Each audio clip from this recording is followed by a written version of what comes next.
साथियों, आप में से बहुतों ने वक्त वक्त पर कहा है सोनम वांगचुक को भारत रत्न मिलनी चाहिए, पद्मश्री मिलनी चाहिए। लीजिए, आपका सपना पूरा हो गया और ये रहा हमारा पद्मश्री। दरअसल जब से मैंने लद्दाख के चांगथंग चरवाहों की जमीन को बड़े बड़े उद्योगों को देने की बात छेड़ी, तब से कुछ हलचल ज्यादा ही है। लद्दाख में एक नए लेफ्टिनेंट गवर्नर भेजे गए जो कि आते ही खौफ और हिरासा, डर का माहौल पैदा कर रहे हैं। चर्चाएं यह भी हैं कि मुझ पर कोई एफआईआर है, वो भी देशद्रोह पर, सेडिशन। लगता है इस देश में कुछ कंपनियों को देश के बराबर का दर्जा मिलता है, उनके खिलाफ कहो तो देशद्रोह हो जाता है, वरना देशद्रोह और हम पर बात कुछ हजम नहीं हुई। चलिए देखते हैं यहाँ हमारे पद्मश्री में क्या कहा गया है। ये है हमारे हयाल विद्यालय के बारे में।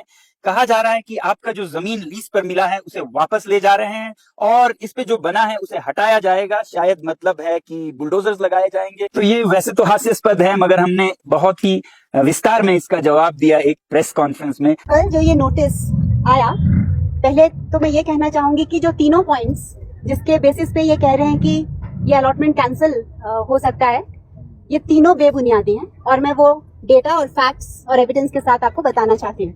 पहला पॉइंट ये है कि the land allotted has not been used for the purpose for which it was allotted, as no university has been set up.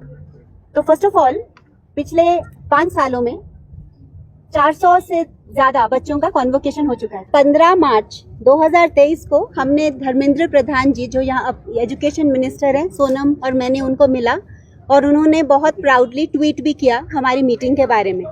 लेकिन 5 नवंबर 2024 को जब मैं धर्मेंद्र प्रधान जी को दोबारा मिली तो विदाउट मिंसिंग एनी वर्ड्स उन्होंने ये कहा कि आप ओडिशा से हैं और हम आपसे बहुत प्राउड हैं, लेकिन हमारे लिए गीतांजलि, हयाल और सोनम वांगचुक सेम हैं और जब तक सोनम वांगचुक 6 शेड्यूल के लिए फाइट करते रहेंगे तब तक आपकी फाइल होल्ड पे रहेगी।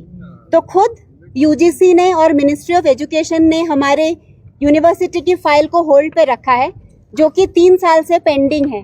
तो और अभी इस लेटर में कह रहे हैं कि आप यूनिवर्सिटी नहीं बने हो। फिर दूसरा पॉइंट उन्होंने ये उठाया है कि कोई भी लीज एग्रीमेंट अभी तक साइन नहीं हुआ और 1 साल में लीज एग्रीमेंट नहीं साइन होने पर ये रिवोक हो सकता है। तो मैं ये बताना चाहूंगी कि 5 मई 2018 को यह अलॉटमेंट हमें हुआ था और उसके 15 दिन बाद ही 20 मई 2018 को मैंने उनको लेटर लिखा कि इसको लीज डीड पे कन्वर्ट कर दीजिए, पर तभी उन्होंने ये कदम नहीं उठाया। फिर हमने 13 मार्च 2020 को दोबारा उनको लिखा, जिसके रिप्लाई में कि ये पॉलिसी अभी यूटी बनने के बाद नहीं बनी है और ये पॉलिसी ही अंडर प्रोसेस में है और जैसे ये पॉलिसी बन जाएगी हम आपका लीज डेट कर देंगे। और फिर यूटी बनने के बाद 13 फरवरी 2021 को हमने फिर से लेटर लिखा और 19/2/2021 में उनकी तरफ से लेटर आया। उन्होंने ये कहा कि आप कंस्ट्रक्शन एक्टिविटीज भी कर सकते हैं इस पे। और लास्ट लेटर जो हमने 27 जुलाई 2023 को उनको लिखी, उसका आज तक ना रिप्लाई आया है और ना उनकी तरफ से कुछ इनिशिएटिव हुआ है कि लीज एग्रीमेंट साइन करने के लिए। तो बार बार लीज एग्रीमेंट साइन करने के लिए हम उनसे अपील्स कर रहे हैं, लेटर लिख रहे हैं, वहां से वो जवाब नहीं दे रहे हैं और अचानक फिर कल कहते हैं आपने लीज एग्रीमेंट नहीं किया इसलिए वापस लिया जाएगा। तो आप समझ सकते हैं इसमें मंशा क्या है, नीयत क्या है। चलिए देखते हैं होता क्या है। हम इंतजार कर रहे हैं, शायद कोई बुलडोजर्स आएंगे और तोड़फोड़ करेंगे। हम देखेंगे, देश देखेगा कि एक विद्यालय जो बनता सालों में है वो बिगड़ता कितनी जल्दी है। जुड़े रहिएगा। Stay tuned. चूले और जय हिंद।